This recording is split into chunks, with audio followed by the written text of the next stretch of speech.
నమస్తే ఫ్రెండ్స్, నేను మీ Shravani. Welcome back to Shravani's kitchen. ఈరోజు మన శ్రావణీస్ కిచెన్లో కోట్ల మందిని నోరూరించిన కొబ్బరి రొట్టెను సింపుల్గా చేసుకునేలా ఈ వీడియోలో మీతో షేర్ చేసుకోబోతున్నానండి. ఇలా చాలా ఈజీ స్టెప్తో కొబ్బరి రొట్టెను మంచి రుచికరంగా చేసుకోవచ్చు. పిల్లలు కేక్ అడిగినా ఇలా హెల్దీగా చేసి పెట్టామంటే కొబ్బరి ఫ్లేవర్తో కేక్ తిన్నట్టు కమ్మగా తినేస్తారు. అలాగే మరొక మెయిన్ విషయం ఏంటంటే, ఈ కొబ్బరి రొట్టె చేయడానికి బియ్యపు రవ్వ కాకుండా బియ్యంతో చేసి చూపిస్తున్నాను. చాలా ఈజీగా చేసుకోవచ్చండి. అలాగే టేస్ట్ అయితే చాలా చాలా బాగుంటుంది.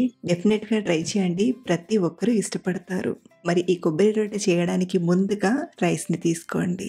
ఇలా మీ దగ్గర మెజరింగ్ కప్ లేకపోతే ఇంట్లో ఉండే ఏదైనా ఒక గిన్నెని తీసుకొని మిగతా వాటిని అన్నిటిని కూడా ఒకే కప్పుతో కొలిచి తీసుకున్నారంటే కొబ్బరి రొట్టె బాగా కుదురుతుంది. సో ఇలా తీసుకున్న బియ్యాన్ని ఒక గిన్నెలోకి తీసుకొని ఒక 2 సార్లు మంచిగా కడిగి తీసుకోండి. అలాగే కడిగాక నీళ్లు అస్సలు లేకుండా పూర్తిగా వంపి తీసుకోండి. సో ఇలా కడిగిన బియ్యాన్ని మనం ఒక 10 నిమిషాలు ఇలాగే వదిలేసామంటే ఇందులో ఉన్న ఎక్స్ట్రా నీళ్లను కూడా బియ్యం పీల్చుకొని మళ్ళీ పొడి పొడిగా అవుతాయి. కాబట్టి ఇవి కాస్త పొడి పొడిగా అయ్యేంత వరకు మూత పెట్టి ఒక 10 నిమిషాలు పక్కన పెట్టండి.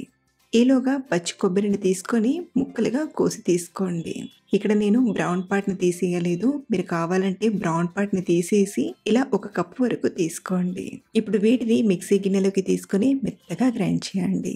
మరీ పేస్ట్ లా కాకుండా ఇలా కొబ్బరి కొంచెం తగిలేలా ఇలా గ్రైండ్ చేసి ఒక గిన్నెలోకి తీసుకొని పక్కన ఉంచండి. కాసేపటి తర్వాత మనం నానబెట్టిన బియ్యం చూపిస్తున్నాను. చూడండి, కడిగిన బియ్యం కొంచెం పొడి పొడిగా అయ్యాయి కదా. ఇలా కొంచెం ఇవి పొడి పొడిగా అయ్యాక వీటిని కూడా మిక్సీ గిన్నెలోకి తీసుకొని సన్నటి రవ్వలా గ్రైండ్ చేసి తీసుకోండి. మధ్య మధ్యలో చూస్తూ, మరీ రవ్వ అనేది లావుగా కాకుండా మనం బియ్యపు రవ్వ కొంటే ఎలా అయితే వస్తుందో అచ్చం అదే థిక్నెస్తో ఇలా గ్రైండ్ చేసి తీసుకోండి. మరీ లావుగా కాకుండా మనకు ఈ కన్సిస్టెన్సీలో రవ్వని ప్రిపేర్ చేసుకోవాలి.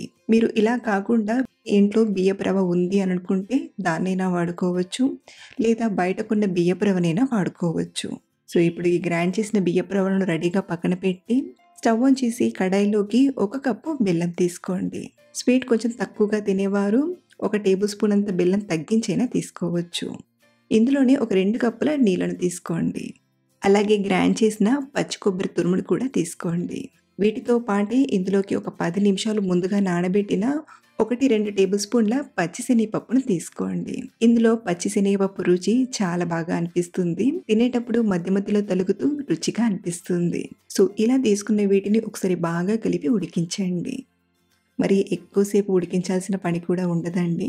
జస్ట్ ఇందులో వేసిన బెల్లం కరిగిపోయి ఇలా ఉడుకు పట్టడం స్టార్ట్ అయ్యాక ఇందులోకి ఒక 1/2 టీ స్పూన్ ఉప్పుని, అలాగే మంచి ఫ్లేవర్ అండ్ టేస్ట్ కోసం 1/2 టీ స్పూన్ యాలకుల పొడిని తీసుకొని ఒకసారి కలపండి.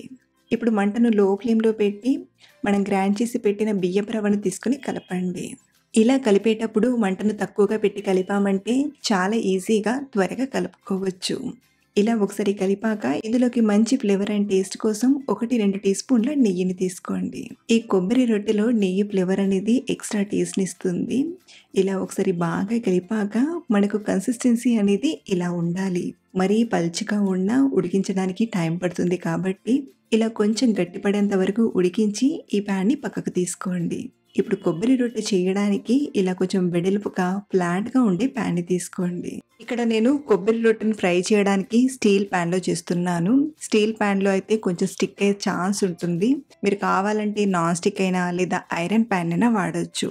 ఇన్ కేస్ మీరు కూడా నాలానే ఇలా స్టీల్ ప్యాన్లోనే చేస్తున్నట్లయితే స్టిక్ అవ్వకుండా ఉండడానికి ముందుగా ఇలా 1 టీ స్పూన్ అంత నెయ్యిని అప్లై చేసి బాగా వేడి చేయండి. ఇలా చేయడం వలన ప్యాన్ పైన ఒక లేయర్లా ఫామ్ అవుతుంది. ఈ ప్యాన్ చక్కగా వేడేంత వరకు 1-2 నిమిషాలు బాగా వేడి చేసి ఆ తర్వాత మరో ఒక 2 టీ స్పూన్ల నెయ్యిని తీసుకోండి. ఇక్కడ నేను ఈ రొట్టె కాల్చడానికి నెయ్యిని వాడుతున్నాను. మీరు కావాలంటే సగం నెయ్యిని సగం నూనెనైనా తీసుకోవచ్చు, లేదా నెయ్యి ఫ్లేవర్ అస్సలే వద్దనుకుంటే నూనెనైనా వాడచ్చు.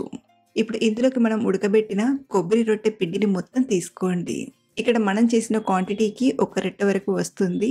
అదే మీరు ఎక్కువ క్వాంటిటీతో చేస్తున్నట్లయితే 2 ప్యాన్లోకి ఇలా కొబ్బరి రొట్టెలా తీసుకొనైనా ఫ్రై చేయొచ్చు. ఇలా తీసుకున్నాక దీనిని పైపైనంతా సమానంగా అని మంటను సిమ్లో పెట్టి మూత పెట్టి ఒక 15-20 నిమిషాల పాటు లో ఫ్లేమ్‌లోనే ఉడికించండి. ఇలా మనం లో ఫ్లేమ్‌లో ఉడకబెట్టామంటే కొబ్బరి రొట్టె చక్కగా ఉడుకుతుంది. అలాగే అడుగు భాగం మరీ మాడిపోయినట్టుగా కాకుండా మంచి కలర్ అనేది వస్తుంది. సో, ఈ విషయాన్ని చూసుకొని సిమ్‌లోనే చక్కగా ఉడికించండి. మళ్ళీ నేనిక్కడ 16, 17 నిమిషాల తర్వాత చూపిస్తున్నానండి. ఇలా మనం అంచుల చుట్టూ చూసామంటే ఈజీగా అర్థమవుతుంది. ఒకవేళ అంచులు ఇంకా తెల్లగానే ఉంటే మళ్ళీ మూత పెట్టి మరొక 5 నిమిషాలు ఉడికించండి. లేదా అంచులు ఇలా మంచిగా బంగారు రంగులోకి వచ్చాయంటే ఇప్పుడు స్టవ్ ఆఫ్ చేసేసి ఒక 10 నిమిషాలు ఇలాగే వదిలేయండి. మనం వెంటనే టర్న్ చేసామంటే కొబ్బరి రొట్టె విరిగిపోయే ఛాన్స్ ఉంటుంది.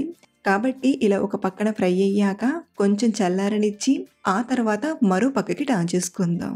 ఇక్కడ నేను మళ్ళీ 10 నిమిషాల తర్వాత చూపిస్తున్నానండి. కొబ్బరి రొట్టె కూడా కాస్త చల్లారి గోరువెచ్చగా అయ్యింది.